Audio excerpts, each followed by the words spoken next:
ayaw na po namin maging second Boracay. Alam na po natin yung nangyari doon. Pero kami naman po ay maliit lang na bayan. Pero sa dami ng turistang dumarating sa amin, nagiging malaking bayan kami na problema ang naiiwan. So, yun po yung apilang ginagawa ko sa ngayon.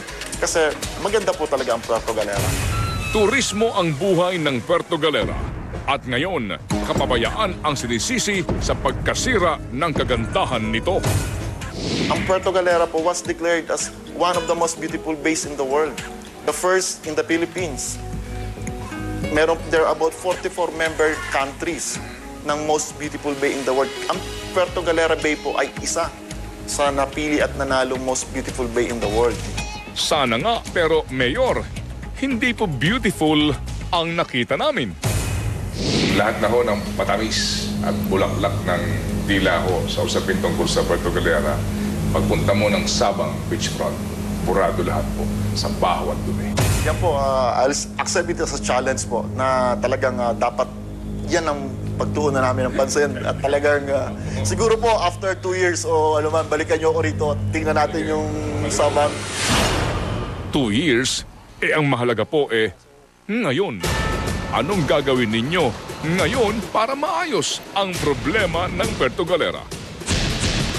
Actually, meron naman po nga ginagawang hakbang ang local government. Kaya nga po meron kami tinatawag na environmental users fee.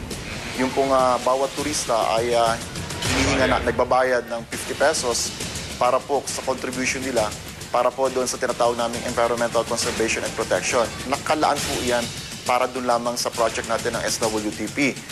But then again, yun nga po, medyo kulang po talaga kasi the total amount of the project is about 100 million. Sir, so nasaan po ang solusyon doon? Sa panig po naman ng DENR, nangako itong aaksyon na laban sa mga resorts na nag-ooperate ng walang kaukulang ECC. Sabi ko, pwedeng issuehan na ng cease and desist order. But somehow the LGU should comply. Kasi silang nag-issue ng building permit So pag nag-issue kami dapat ng CDO, sundin dapat din nila, ipatupad nila. So yun ang bala kong gawin. Ang isa pa, we are helping them on the sewerage naman.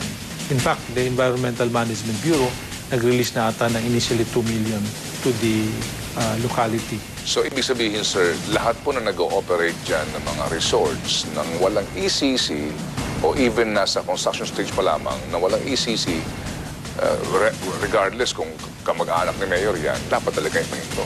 Wala naman sa kamag-anak yan, Ted. Nandun yan sa mayroong kabang permit. May tama bang ginagawa mo? So kami, ang gagawin lang namin, ililista namin sila, yung wala, isasubmit namin sa Department of Tourism na siya namang nagbibigay ng accreditation. And sabi ng DOT, hindi nila bibigyan ng accreditation. Kaya nga, sadyang malaki ang papel ng lokal ng pamahalaan sa kinabukasan ng Puerto Galera. Kumpara mo na lang sa mga matitinong lugar. Ang key doon sa matitinong lugar, LGU din Sila ang nagzozone. Sila ang nag-i-issue ng building permit. Pag pinabayaan nila yan, sooner or later mamamatay yung lugar. Sila din. Kaya if I were in this place, pangalagaan ko ito na pangmatagalan. Napaka-importanting masigasig nga ang LGU. Kasi ang DOT ho ay hindi DNR. Hindi po siya local government. The Department of Tourism's primary role is to aid in the development of touristic sites and to sell those sites and bring tourists to the place. The preservation of the place is primarily the responsibility of the people who are there. Yung nakatira doon, yung makakakita, yung nakakaranas. Kabuhayan at katanyagan nga ang ibinibigay ng Puerto Galera. Mantakin nyo, one of the most beautiful bays in the world.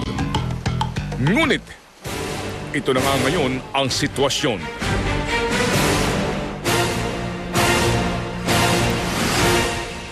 Bailon ngayon! Sa dumi ng beachfront sa Barangay Sabang, ipinagbabawal na po ang pagpaligo ng mga tao dito. Hindi ba kapag pinagkakakitaan mo ang isang bagay o lugar, dapat pinangangalagaan mo? Mukhang iba po ang kalakaran sa Puerto Galera. Hindi nakapagtataka na bukas makalawa, mawawala na po silang turista o mga dayo rito. Kaya ang tanong, kailan kaya kikilos mismo ang mga taga rito para pangalagaan na ang kanilang likas na yaman? Kailan kaya kikilos si Mayor Dolor? Mayor, kailan ka aaksyon? Aba, dapat ngayon. Filon ngayon. We'll see you again next week.